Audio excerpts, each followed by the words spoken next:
জাতীয় পার্টি যে অন্যায় করেছে এই জাতীয় পার্টির বিচার অবশ্যই হতে হবে।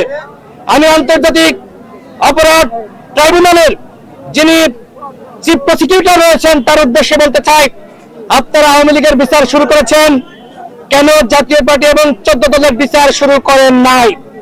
সেই প্রশ্ন আমি সরকারের কাছে রাখছি, সেই প্রশ্ন আমি আন্তর্জাতিক অপরাধ ট্রাইব্যুনালের কাছে রাখছি।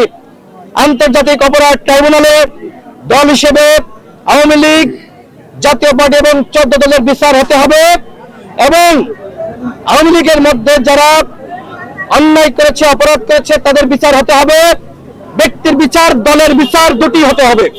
কিন্তু যারা জুলুম করে নাই, অন্যায় করে নাই, অপরাধ করে নাই, আমরা তাদের সাথে জুলুম করব না।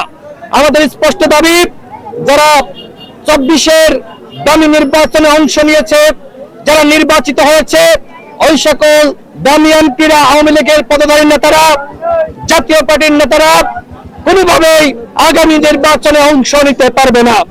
গণঅভ্যুত্থানের পরে অবাধ, সুষ্ঠু, নিরপেক্ষ নির্বাচন যেমনি ভাবে হতে হবে, তেমনি ভাবে ফ্যাসিবাদ মুক্ত নির্বাচন হতে হবে।